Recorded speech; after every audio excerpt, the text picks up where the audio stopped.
Maggi Wait, मेरा भी wait. Role कर दे। एक सेकंड. चल रोल कर दिया तेरा भी. सो आयशा, सबसे पहले तो ये जानना चाहेंगे, ऑडियंस जो लाइव ऑडियंस आई थी उनके थ्रू आप बाहर आई हो, क्या क्या क्या कहना चाहूंगी? आपकी जगह अगर कोई निकलना चाहिए था तो कौन निकलना चाहिए था? हम 4 जो नॉमिनेटेड लोग थे उनमें से मुझे ऐसा उस वक्त लगा था कि शायद विकी भैया निकलेंगे on the basis of vote, but unfortunately मैं निकली।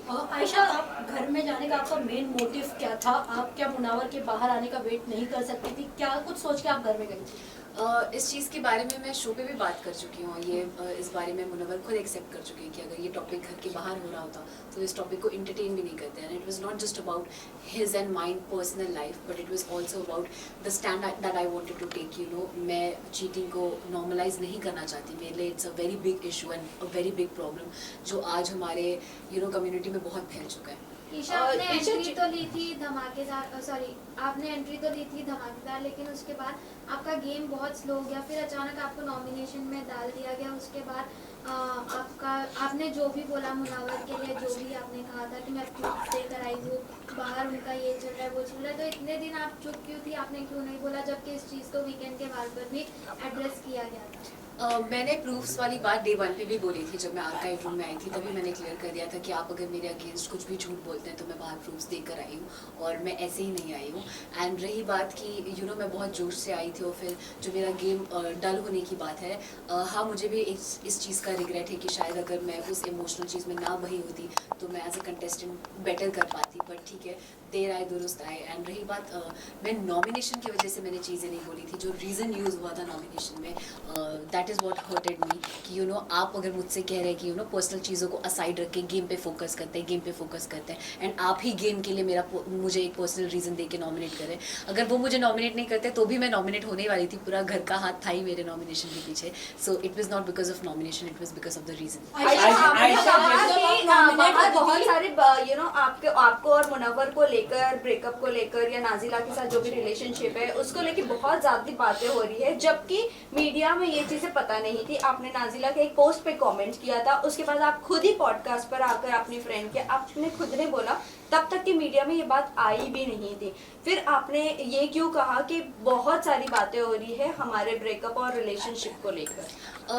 फर्स्ट ऑफ ऑल कि ये जो पॉडकास्ट वाली बात है या मेरे कमेंट करने की बात है, मैं तो खुद ही मैं ये पहले भी बोल चुकी हूँ कि मैं खुद ही अपने सोशल मीडिया पे ये चीज़ जिस दिन मुझे पता चली थी उसी दिन पोस्ट करने वाली थी इस चीज़ से रिलेटेड एक वीडियो बना के, क्योंकि I don't have a problem अगर मेरे साथ किसी ने गलत किया, कोई अपने पब्लिक इमेज का मिसयूज़ कर रहा है तो मैं क्यों ना बोलूँ उस चीज़ के बारे में। तो ये मेरा ही डिसीजन था कि हाँ मैं उसकी चीज़ के बारे में बात करना चाहती हूँ। बट पॉडकास्ट के पीछे ऐसा कुछ भी नहीं था। जब वो पॉडकास्ट हुआ भी था तो मैंने किसी का नाम नहीं लिया था। वो एक बहुत फन, एक कैजुअल पॉडकास्ट था एक मेरे जूनियर के साथ और मैंने वो किया था बस उस इंटेंशन से। और मेरा ये इंटेंशन नहीं था कि मुझे बिग बॉस पे जाना है तो उसका रास्ता ये पॉडकास्ट है, ऐसा कुछ भी नहीं। मैम आयशा जी, जैसे कि नाजिला के साथ वो रिलेशनशिप में थे मुनावर, क्या वो एक साथ कई सारी वो लड़कियों को डेट कर रहे थे? क्या नाजिला ने आपको ये बताया था? क्या इसके बारे में कुछ अगर आप बताना मैं करूंगी कि नाजिला ने कहा था कि मैं अपनी जो पर्सनल चीजें है वो नेशनल टेलीविजन पे नहीं लाना चाहती हूँ। वो चीजें उन्होंने आपको बताई थी, लेकिन आपने सब कुछ जाके नेशनल टेलीविजन पे खोल दी।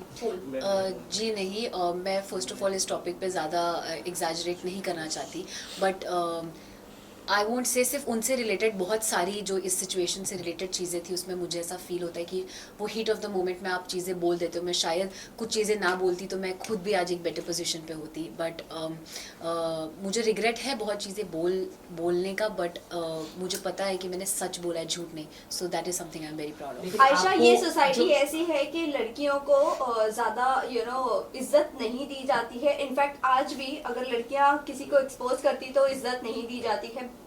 बाहर आपको बहुत ट्रोल भी किया जा रहा था इस मामले में, तो आप क्या कहना चाहोगे? और जो मुनावर की फैंडम है वो भी काफी आपको ट्रोल कर रही है, उनकी जो पीआर टीम है वो भी ट्रोल कर रहे हैं हर जगह। तो आप कैसे देख रहे हैं ये ट्रोलिंग को, किस तरह से आप झेलने वाली है? कुछ अगर आप बता सके। मेरे लिए बहुत इम्पॉर्टेंट ये है कि आप और हम क्या सोचते हैं और जो रियल लोग हैं और जो सेंसिटिव लोग हैं वो क्या सोचते हैं। जब आप किसी के फ़ैन होते हो, अगर मैं भी किसी की फ़ैन हूँ, तो आप एक हद तक भूल जाते हो कभी कभी कि मोरली क्या सही और क्या गलत है। मैं भी शायद अगर किसी की बहुत बड़ी फ़ैन हूँ और उसके बारे में कुछ कोई बोले तो that won't change me from fan to somebody else, तो वो प्यार में वो क्रेजीनेस समझती हूँ एंड मैं उस चीज़ की रिस्पेक्ट करती हूँ. बट रही बात जो ट्रोलिंग और हेट की है, तो फॉर वेरियस रीजन आपको हमेशा when you are part of this industry वो ट्रोल और वो हेट मिलता ही रहता है. I just want to look on the positive side और अच्छी चीज़ों की तरफ.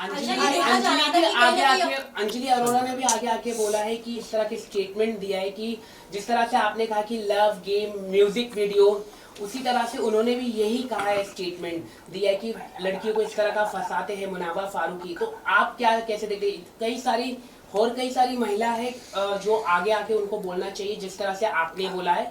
हाँ, मतलब मैं अगर इस चीज़ में, मुझे ऐसा लगता है अगर मैं इस चीज़ में ये स्टैंड ले रही हूँ, तो अगर किसी को फील होता है कि उनके साथ भी गलत हुआ है, and it's not just in context of Munawar, किसी और लड़के की भी टूवर्ड्स या किसी और ने भी उनका गलत किया है, तो आई थिंक आपको उस चीज़ के बारे में बात करना चाहिए. You should be vocal about it. Ayesha, ये देखा जाता था कि जब आप नॉमिनेट होती थी तब जो है आप मुनावर से लड़ती थी. उससे पहले आपका और मुनावर का रिलेशन सही होता था, लेकिन जैसे ही बारी नॉमिनेशंस की आती थी आप लड़ना शुरू कर देती थी. इस पे क्या कहते हैं? अगर मुझे गेम का इतना ही क्रेज होता तो शायद वो जो मुझे नॉमिनेशन और इन्हीं चीज़ों से फ़र्क पड़ता, तो वो जो मेरा 10 दिन का पीरियड था जिसकी वजह से मेरे बाकी घर वालों से रिश्ते ख़राब हुए, मैं वो ना करती और मैं इमोशंस में ना बहती.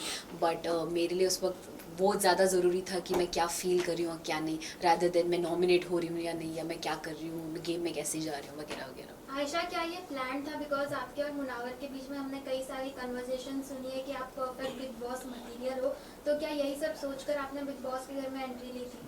नहीं, I take this as a compliment अगर किसी को लगता है कि मैं एक बिग बॉस मटेरियल हूँ. बट नहीं, मैं ये सब सोच के घर नहीं आई थी कि और I think middle class families में तो ये लोगों को पता ही होगा. हम आम घर में भी जब जो फैमिलीज बिग बॉस देखती है, हम घरों पे भी कमेंट करते हैं कि मेरी बेटी तो एकदम मतलब बिग बॉस जाएगी तो आग लगा देगी टाइप्स. तो वो वैसा सॉर्ट ऑफ कमेंट था, एंड नॉट कि उस एक कमेंट की वजह से मैं ये डिसीजन ले लूँ कि मुझे बिग बॉस करना है. आयशा, देखा जा रहा था कि विकी भैया जो है वो आपको गलत तरीके से टच कर रहे थे, बट आपने उस चीज़ पे स्टैंड नहीं लिया. अगर वहाँ पे देखा जाए तो वो बहुत ही गलत तरीके का टच था.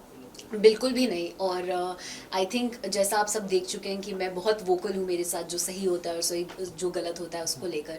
और अगर मुझे 1% भी 0.1% भी फील होता कि विकी भैया का टच या उनका मेरे टुवर्ड्स कंडक्ट जो है वो गलत है या उनके इंटेंशंस गलत है, तो मैं उसी वक्त उनको रोकती और वहीं शो पे उनको उस चीज़ के ऊपर कॉल आउट करती. बट ऐसा बिल्कुल भी नहीं था. मैंने कभी भी ऐसा फील नहीं किया है कि उनका जो मेरे टुवर्ड्स बिहेवियर है या जो उनका मेरे टुवर्ड्स जो टच है या कंडक्ट है वो गलत है. He is not the kind of person जो पोर्ट्रे हो रहा है या जैसे वो लग रहे हैं. आयशा, ये भी जानना चाहेंगे, आप जब घर में गई थी, आपने कहा था कि आपकी मम्मी मनारा को बहुत ज़्यादा पसंद करती है. क्या आपकी मम्मी अब भी मनारा को बहुत पसंद करती है? क्योंकि उन्होंने जिस तरह से आपका बॉडी शेम किया है, जिस तरह से आपके कैरेक्टर पर उछाला है कीचड़, और आपको उन्होंने चीप तक का कहा है. क्योंकि जब आप मनारा से बात करती थी और तुरंत सेकंड में आप जाकर अगर मुनव्वर से बात करती थी, उनको लगता था कि आप चीप हो. क्या अभी भी आपकी मम्मी पसंद करती है? वो उनका पर्सनल पॉइंट ऑफ व्यू है मनारा का कि वो मेरे बारे में क्या सोचती हैं. मुझे ऐसा लगता है कि शायद वो she is very over expressive about what she feels, and I think वो उस जोन में वो चीज़ें बोल देती हैं. कुछ चीज़ें ऐसी भी जो शायद वो मीन भी नहीं करती हैं. रही बात मेरी मम्मा की, तो मैं मम्मी से अभी तक मिली भी नहीं हूँ. मेरी उनसे मुलाकात ही नहीं हुई है. शो पे जाने से 1-1.5 महीना पहले तक मैं उनसे मिली नहीं थी. अभी ये जब इंटरव्यू चल रहा है, मम्मा घर पर मेरा वेट कर रही है. आज वो वापस आई है, तो अब जाके मैं मिलूंगी और पता करूँगी कि वो क्या फील. आयशा, ये जानना चाहेंगे कि शो के बाद आप मुनावर से मिलकर और नाजिला के साथ बैठकर चीजें डिस्कस करना पसंद करेंगे या चीजें अवॉइड करना पसंद करेंगे? और आगे आपका रिलेशनशिप स्टेटस क्या है विद मुनव्वर? हम बहुत, मेरे साइड से एटलीस्ट मैं बहुत क्लियर हूँ, और मुझे ऐसा लगता है वो भी अपने साइड से बहुत क्लियर है कि उनको मेरे साथ कुछ नहीं रखना और मुझे उनके साथ कुछ नहीं रखना है. एंड हम इन चीज़ों से बाहर आ चुके हैं. एंड रही बात नाजिला की, तो I am been trying to avoid that topic मैं, बिकॉज ऑलरेडी वो एक बार एक्सप्रेस कर चुकी हैं कि she doesn't want this to be discuss. तो मैं इस चीज़ के बारे में कुछ भी अगर मुझे फील भी होता है मैं नहीं बोलना चाहूँगी. I want to cut this topic right here. And नहीं, मुझे नहीं लगता ऐसा कोई भी जोन या ऐसा कुछ भी किसी चीज़ की ज़रूरत है जहाँ हम तीनों को साथ बैठ के कुछ भी डिस्कस करने की नीड है. बट आयशा, जब आप घर में आई थी, आपने कहा था कि आप नाजिला का नाम बार बार ले रहे हो. आप मेरे साथ तब बाहर कमिट कर आए थे, या हमारा जो भी आपका रिलेशनशिप था. बट वहीं मैं बात करूँ, आप जिसके लिए अंदर गई थी फाइट करने के लिए, अपने लिए भी और नाजिला के लिए भी, उन्होंने आपको अनफॉलो भी कर दिया इंस्टाग्राम से, और आपने भी इनफैक्ट उन्हें अनफॉलो कर दिया, और वो बाहर आपके लिए भी स्टैंड नहीं ले पा रही है. Again it's somebody's personal decision, किसी को किस चीज़ पे स्टैंड लेना है नहीं लेना है। और मैं शो पे जब जा रही थी तब भी मैंने किसी से भी नॉट जस्ट हर, किसी से भी एक्सपेक्ट नहीं किया था कि कोई मेरा साथ दे या मुझे सपोर्ट करे। मैं खुद में इतनी कैपेबल हूँ कि मैं अपनी बात खुद रख सकूँ, मुझे किसी की ज़रूरत नहीं है अपना स्टैंड लेने की। और रही बात अनफॉलो करने की, तो नहीं, मेरे साइड से ऐसा बिल्कुल भी नहीं हुआ है। मैं तो थी भी नहीं, जब मैं वापस आई तब मैंने देखा, तो आई एम श्योर उनको सर्टन चीज़ों का बुरा लगा होगा और उन्होंने अनफॉलो किया होगा और फॉलोअर से भी रिमूव कर दिया। ऑल्सो आयशा, ये भी आयशा, आ रही है एक कि सवाल मेरा नाज़िला है कि- डबल डेट भी कर रही थी। अब वो उन दोनों के बीच की बात है, वो मुनव्वर बेटर बता पाएंगे आपको। आयशा, मुनावर को लेके ये भी आ रहा है कि उनके बच्चों को लेकर काफी बात आ रही है कि नाज़िला उनके बच्चों को हैंडल नहीं कर पा रही थी, वो बोर्डिंग स्कूल में भेजना चाहती थी। ये कितनी बात सच्चाई है आप खुद बता सकती है।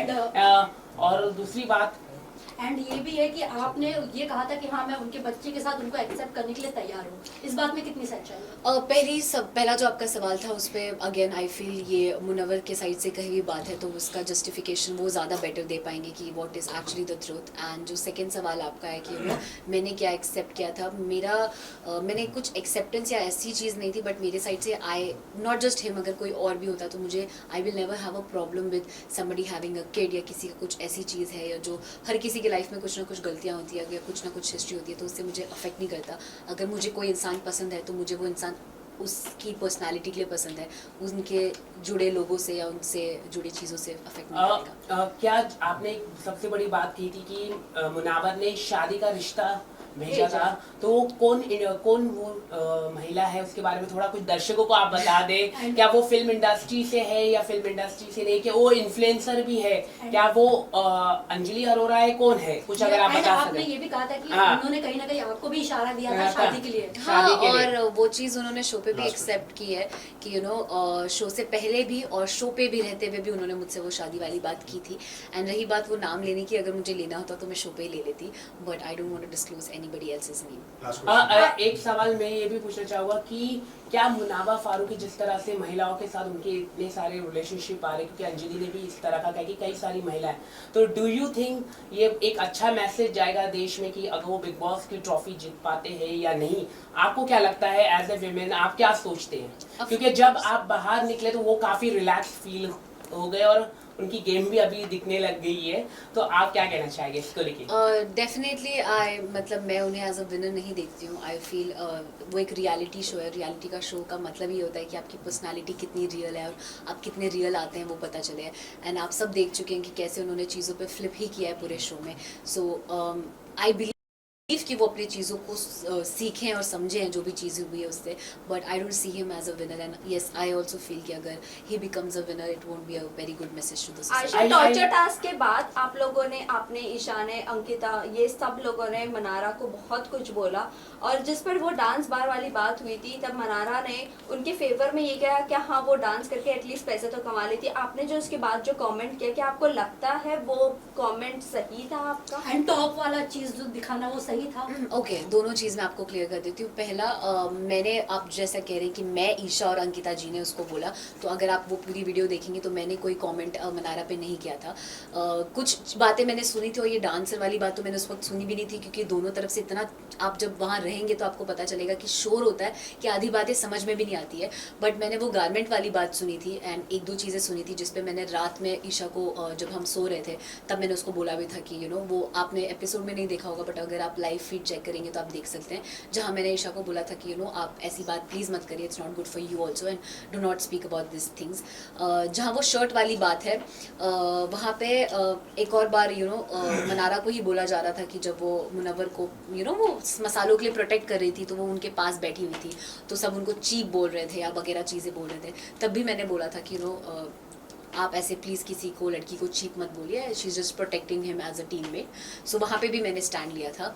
एंड रही बात शर्ट वाली, तो वहाँ पे आई डोंट नो इफ़ आपने देखा या नहीं देखा या वो ओवरलैप में चला गया। She was commenting on me कि मैं बहुत गंदा स्मेल करती हूँ एंड मैं चीप परफ्यूम यूज़ करती हूँ and something like that. And on various occasions she has made me feel कि आप like I'm classless या I don't belong to the place जहाँ से ये लोग belong करते हैं and stuff। तो उस मोमेंट पे मैंने बोला कि फिर आप ये लीजिए, स्मेल कर लीजिए मुझे, जब वो बोल रही थी कि you smell bad। So it was in that sense and nothing else। Lastly किसको आप विनर देखना चाहते हो?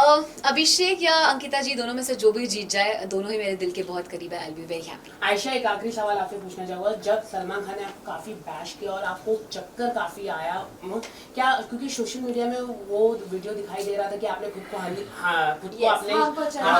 हार्मफुल करने की कोशिश की, क्या वो सच्चाई हो? थोड़ा सा अगर आप बताइए, क्योंकि ऐसा लग रहा था कि आपने हार्मफुल करने की कोशिश की। आप कुछ अगर आप बताइए, चक्कर नहीं आया? खुद को मारने की लास्ट वो अपनी तरफ से थैंक यू। Thank you. थोड़ा टेबल हटा दो। सबको देख देख के स्माइल ही करते रहते हैं। But you played very well. Thank you so much, means a lot. I just hope it was look here you. लेकिन आपको स्टार्टिंग से मुझे जाना चाहिए। जनरली मैं बहुत खुश हूँ। मैं 30 दिन थी, मैं 90 दिन तो वहाँ रह नहीं पाती भाई को। लेकिन सबसे ज्यादा वो अच्छा लगा आपने जो ना अभिषेक पठान की पर मुझे रिग्रेट उससे लड़ने का बहुत थोड़ा अच्छा मोबाइल में आगे भाई बूम का वायर निकाल दो जरा। ये वायर निकाल दो, किसका है ये? Wait.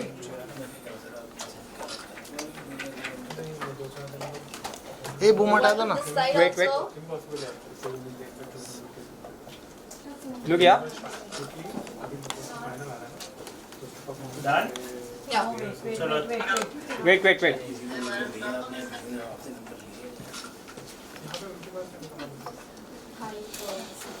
Done. Just a second. ये सेंटर लुक दे, Ma'am, centre center Ayesha look. Centre.